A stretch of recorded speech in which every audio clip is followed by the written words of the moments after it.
The story I'm about to tell you is one that has had a serious and negative effect on my life. I'm not sure how this will come out. I have never tried writing this memory down before. I'm nearly 26 now, and at the time this took place, it carried on for about a year. I was 18. I am also a female, if that matters. At the time, way back when I was 18, I was fascinated by sculpting and pottery. I was also attending college in the next town over, doing a beauty therapist course that I eventually ended up having no interest in. I met a whole lot of creeps, and that's a story for another day. After college every Tuesday, I managed to find a pottery class in my town, so I would catch the bus from college back into town and go to the pottery class and then walk home. I was going to class for at least 2 months before the guy who would change everything walked in. He arrived on his own. He was extremely shy and anxious. Cool, I thought to myself. I myself suffered from anxiety, so I thought we had some good common ground already. His name was Francis. Francis would never look you in the eye. He would look, sometimes quite widely, from one point to another just above your head when he was talking to you. And when he was listening, he would stare at the floor. He was really intelligent though, and other than his little quirks, he was a really interesting guy to talk to. Had a lot of cool ideas about life. I liked him. He was tall, about 6 foot, dark and handsome. Long story short, when he told me that he was 18 as well, I was pretty happy. We became really good friends quickly, and we started hanging out at other places than pottery class. I even went to his house a few times and met his parents and sister. His sister was a lot younger than him. I don't remember how old exactly, maybe 4. His mom was Polish, but spoke excellent English. His dad looked at me in a way that made me shiver. He had a weird, dead coldness behind his eyes that would phase in and out. It just looked like pure hatred. By this point, we had become an item. His parents were delighted and immediately began discussing marriage, and that sort of creeped me out. It wasn't even in a joking way of discussing it, like parents might do to embarrass or tease you. They made it sound like I had entered a contract. My first real red flag was how intense Francis became after only the first 2 days of our relationship. He would write handwritten poems ranging from 3 to 6 pages in length. In all honesty, it was some of the best poetry I've ever read, my favorite being Dive for Dreams, which actually turned out was written by E. Cummings, word for word. I thought he was just joking or wanted to impress me, but couldn't write himself, so I ignored his repetitive lying regarding his poetry. Then the calls and text messages started. I would silence the phone at college, and when I would check it at any point in the day, I would have a horrifying number of missed calls, like sometimes hundreds. No joke. The messages were so long that I didn't even finish most of them. They were all ramblings of how his love for me surpassed his own will to live, and he would do anything for me.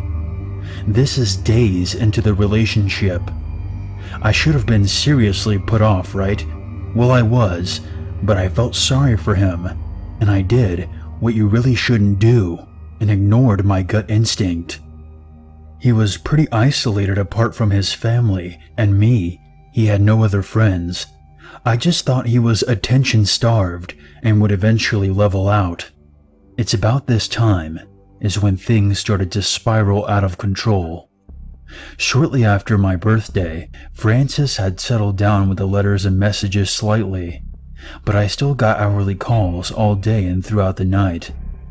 Now, bearing in mind that we hadn't had intercourse or even done more than a kiss, at the time, I had a big thing about not feeling ready to go further with him, and I didn't ignore that. But we had sexted playfully. and I sent him a couple of nude pictures. Never do this, ladies. It never ends well. His mom found them.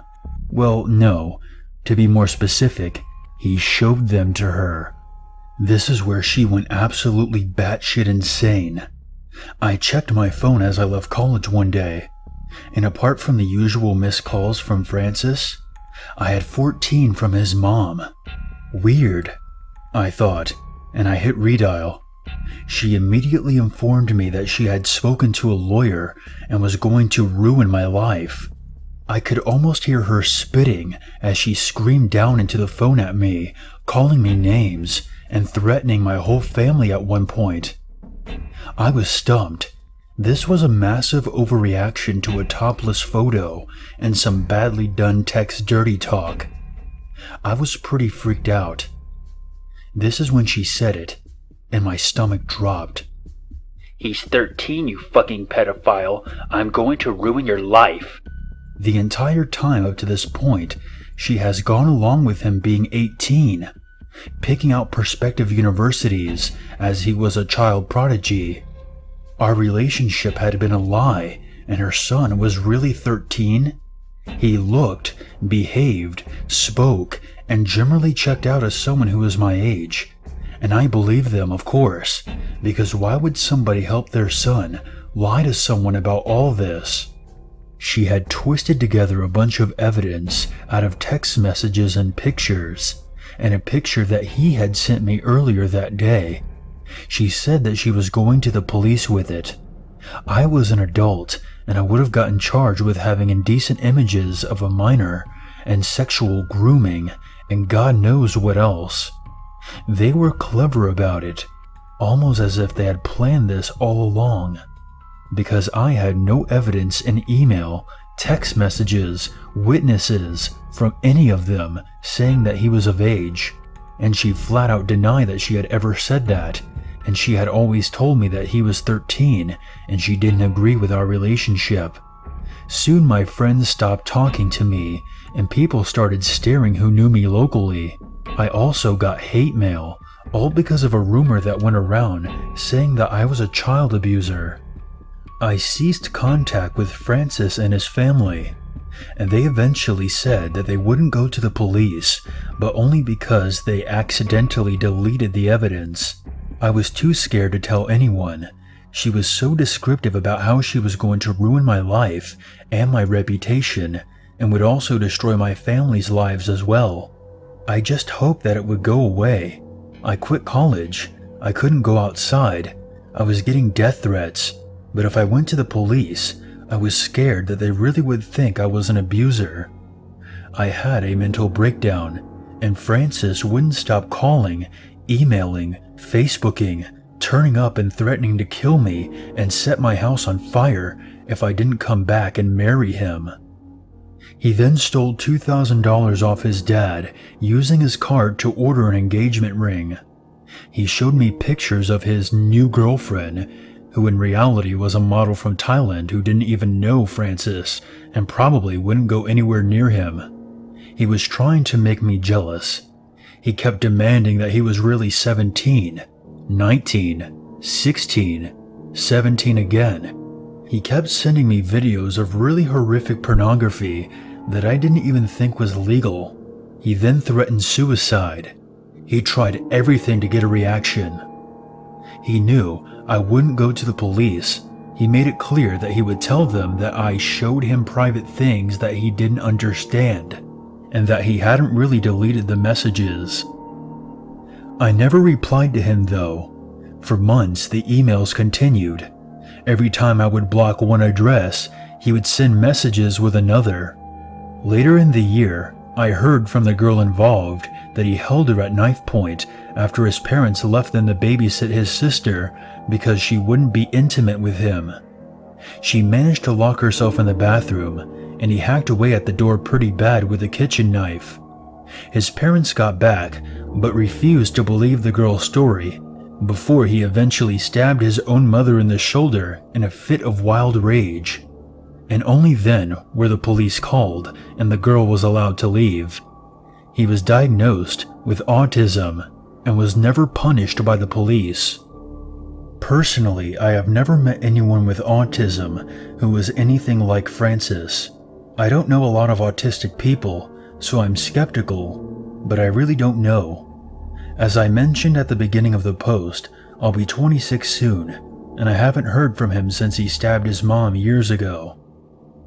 I have been left emotionally scarred by Francis and his family, and I waited so long to share my side of the story.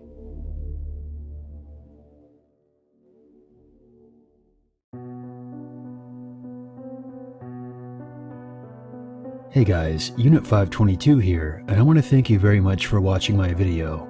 I would appreciate it very much if you would share, like, and comment, and if you're new to this channel, become one with the Unity by hitting the subscribe button. If you have a scary story or experience that you want featured on this channel, you can always send it to my email or post it on the Free Horror Stories subreddit. The links for those can be found in the description below. If you would like to help out this channel even more, consider a PayPal donation. And for more updates, be sure to follow me on Twitter. There's nothing wrong with a little darkness in your life, as long as you never forget there's always a reason to be afraid.